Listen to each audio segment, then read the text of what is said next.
My name is Joshua Castillo. And my name is Elbo. And we have Sir Jeff Corpus. Alright, so first question. Do you have a daily routine so that you can do your job more efficient and productive? Yes, I have starting in the morning. I start my day with prayer, and short exercise, and preparation of the lessons, and of course research. So it's both the teaching and research, and I also have other activities such as outreaches, writing books, journal articles, and my dissertation. So second question, what keeps you from being interested in your job? Well, aside from I see this kind of job as a vocation. So it's not just about the salary or about being a teacher or professor, but this is primarily a vocation in life. So teaching, I consider it as one of the most noble professions. So aside from teaching also, as I mentioned a while ago, I also do research. Okay, part of the vision of De La Salle University is to become a research university. Third question. Do you look forward to experiences in your job that can help you grow as a person? I'm still thinking of other options, such as I'm not closing my door to become a priest or a religious. So I'm still thinking of other options in life aside from teaching. But as of the moment, I consider this as one of my vocations in life. Okay, so does your beliefs affect the way you do your job? Yes, in a way, because of the nature of the subject of theology. The content and the object of theology is basically the study of God. So if I would paraphrase St. Anselm's definition of this discipline, it is faith-seeking understanding. But it is not different from other subjects as well, because in theology we also have to be scientific in our approach in the presentation of faith. So just like science or mathematics, it has also some kind of goal or purpose, or teleology in a way. Alright, part 2 of the interview. Despite the risks present in your job, what pushes you to continue serving your community? Well, as a teacher, you cannot please everyone. That's why our goal is really to form students with a heart for mission, teaching minds, touching hearts, and transforming lives. At least, if I can touch only one soul, then I did my job as a teacher. So seeing that to my students means a lot to me also. So second question, your job, sir, entails you to face different challenges throughout the tasks. How do you deal with this, and how can you exemplify persistence from these challenges? Persistence in a way, to just continue what you are doing, to love what you are doing, and to inspire other people. The students would always notice this when a teacher discusses certain theories or concepts in class. But for me, witnessing is a very important aspect of this. To be a witness, to be a real example to your students, that would speak a lot about this virtue. Next question. In your current profession, was there ever a time wherein your integrity is tested, and how do you exemplify integrity in your job? Yes, most of the time, yeah. As a researcher, I would like to contextualize this in the context of research, because when you do research, sometimes you really have to be honest, okay? And of course, you have to use a kind of ethical framework.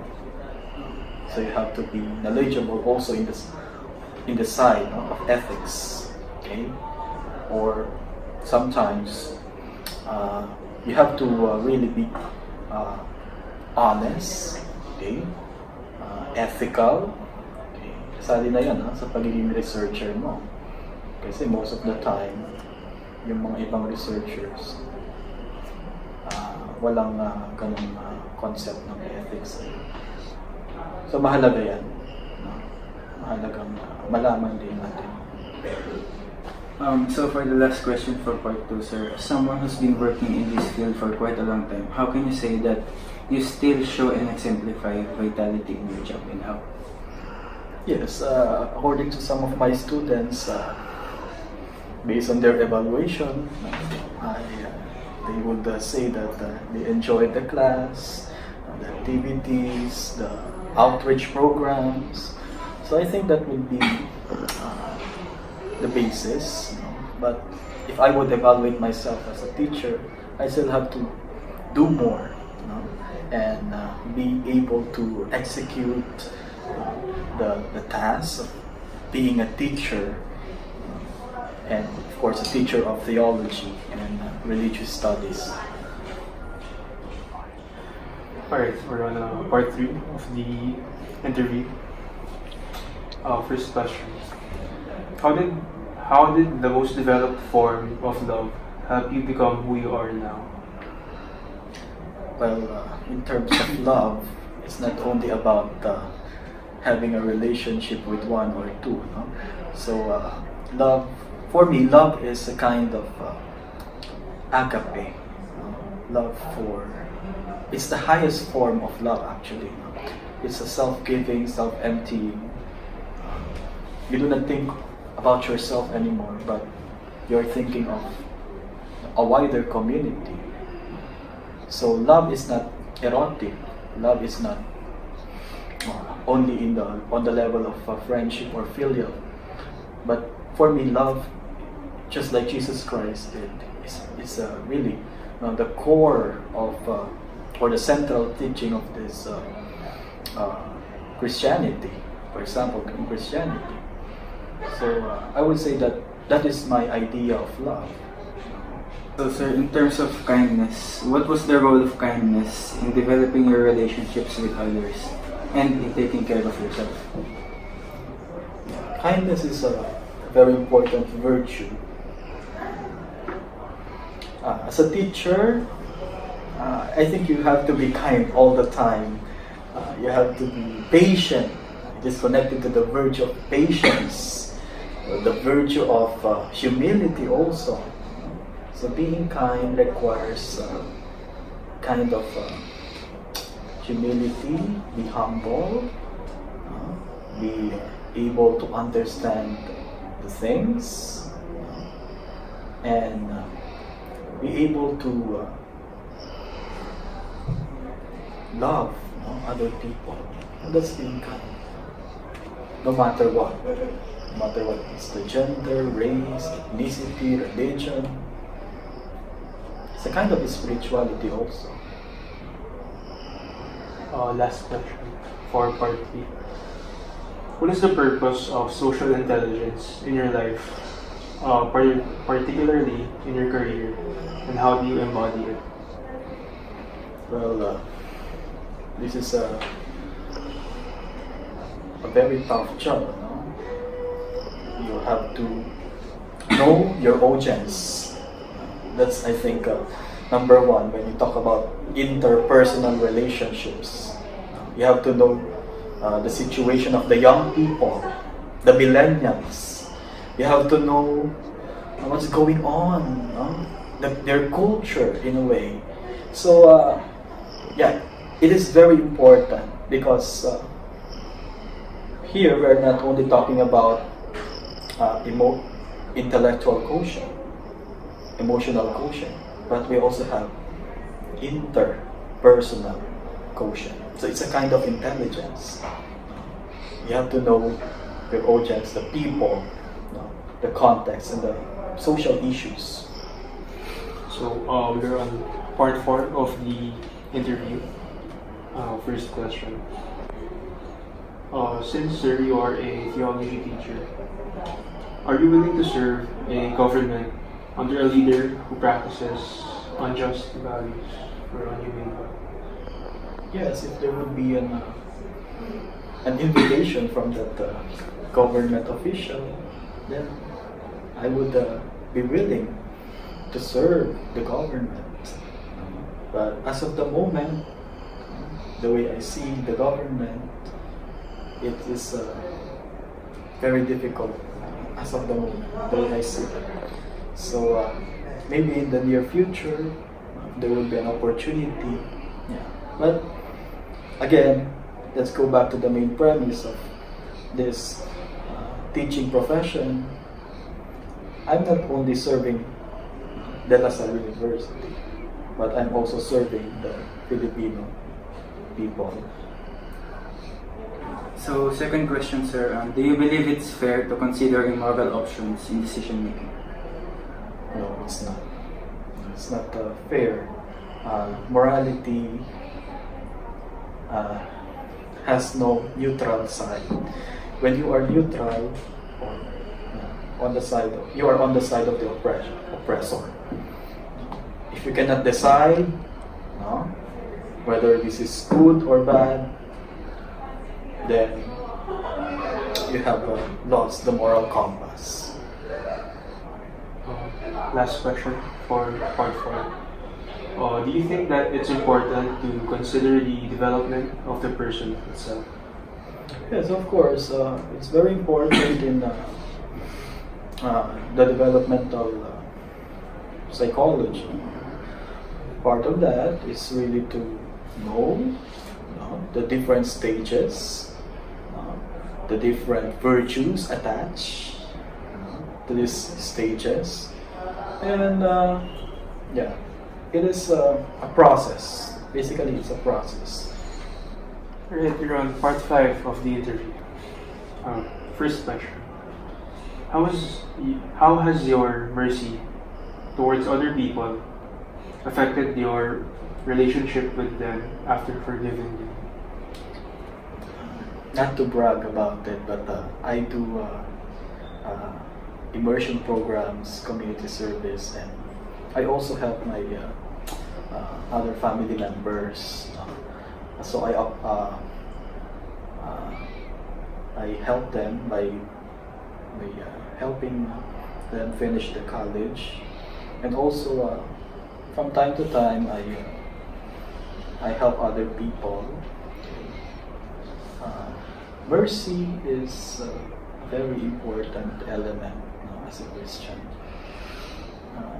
Mercy and compassion. Well, for me,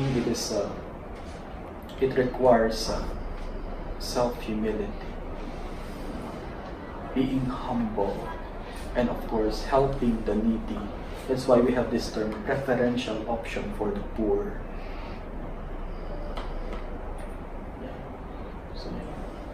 So, for the second question, sir, in what way can you properly execute your job but still remain humble? Well, it's both personal and communal. Personal because it is a discipline. Being humble requires an effort on the part of the person. But communal in a way because your colleagues can see whether you are bragging, whether you are humble. So you need to also situate yourself to this virtue.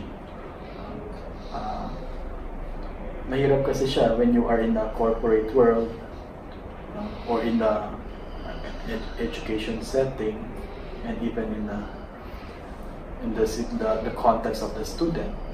But for me, in my context as a teacher and as a humility and modesty is very important, especially that I am teaching theology and religion subjects. Great question. How do you experience hardships in life because of being prudent?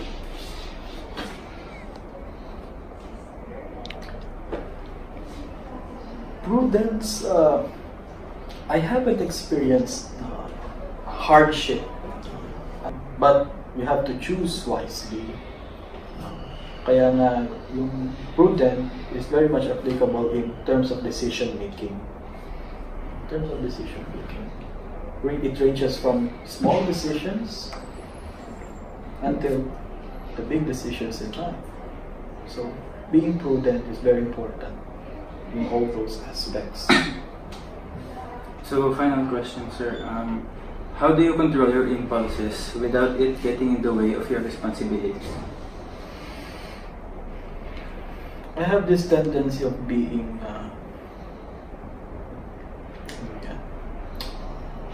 sometimes in terms of self-regulation, one must really discern carefully. Discernment is choosing two goods. You have to weigh, you have to know the outcome, and of course, it's about your decision also as a human being, because God gave us the freedom to choose. After all, what is important is that you are doing the right thing, you are happy and fulfilled with what you are doing, and you are not breaking any law. Last part of the interview. First question. Which part of your job are you truly able to appreciate beauty and excellence? I think beauty, in a way, because I'm also an artist, I am also a musician, so I try to incorporate this aspect of beauty, aesthetics in a way. So what is aesthetics? It's a philosophy of beauty. Well, it involves both subjective and objective types. I would not discuss that, but beauty is, for me, a very important element, virtue. In terms of what? First, whenever I compose songs, music, so it requires order, proportionality, melody, lyrics. You have to consider all those aspects. I also do a kind of research, right? So in research, you have to be familiar with the format, coherence, the language, okay, and the context of the paper. So that is beauty also in terms of academic writing. Beauty in an order in the classroom setting, teaching my students to behave properly, cleaning the classroom, that is beauty.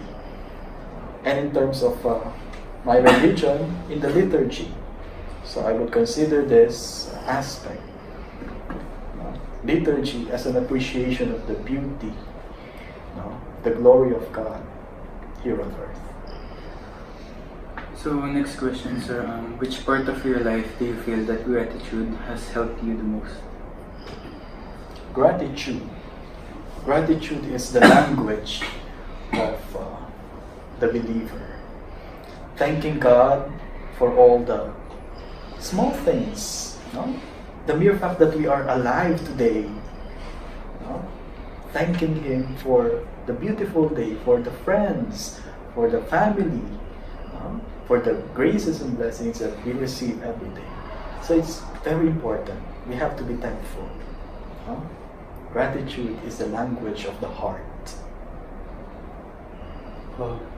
Next question. Was there a time in your life where you felt you lost all hope in yourself or in others? Yes, sometimes I can feel this. No? Part of my discernment is really to not just to be consoled with God, but sometimes experience, as Saint John of the Cross would say, the soul, in the dark night.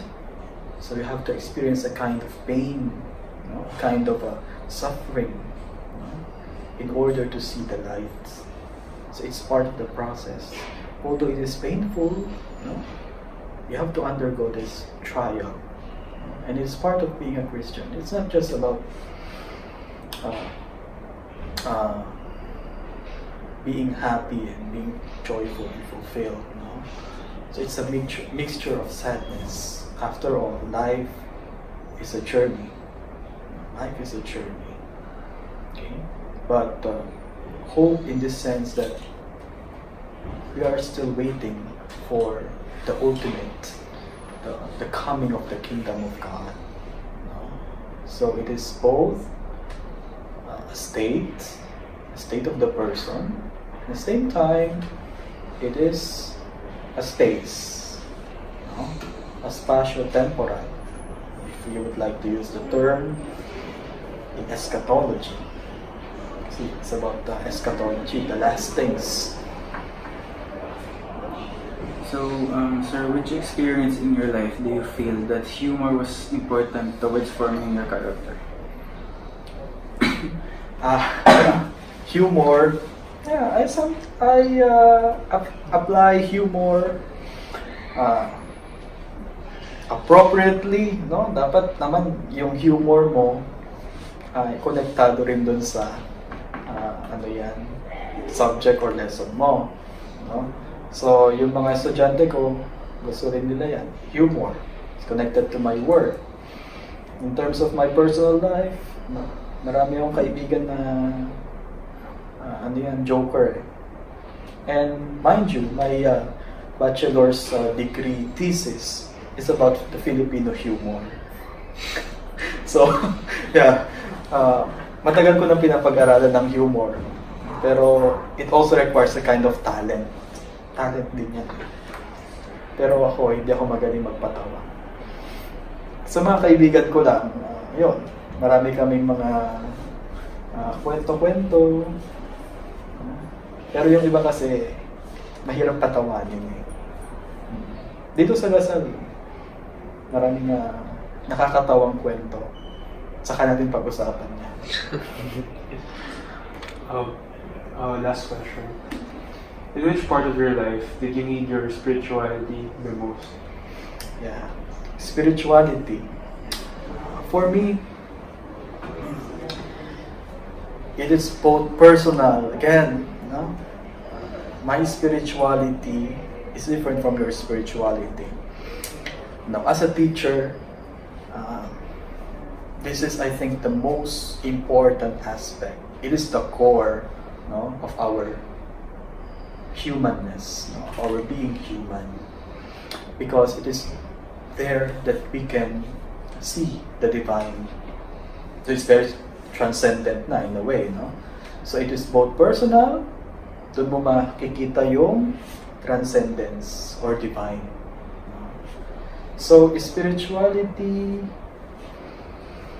requires prayer. Unang-una, nagdarasal pa ba tayo? Nagsisimba pa ba tayo? Yun yung mga simple or basic questions yan kapag sinabing spirituality. Pero mas magandang tanong siguro dyan, ginagawa ba natin sa totoong buhay yung spiritualidad na itinuturo sa atin? Lalong-lalo na kung tayo ay Kristiyano, yung mga turo ni Jesus. Yan. So, yung praxis na yan, hindi lang yung nalalaman mo. Iba kasi yung alam mo yung spirituality kumpara dun sa alam mo kung paano gawin. No? yung aspeto ng spiritualidad na ito. Kaya magandang tanungin yung sarili mo. No? Babalik ka dun sa pagtatanong, babalik ka dun sa pagmumuni-muni. No? Yan. Yun ang spirituality para sa akin. Thank you. Thank you, sir, for your time. Yan. Thank you.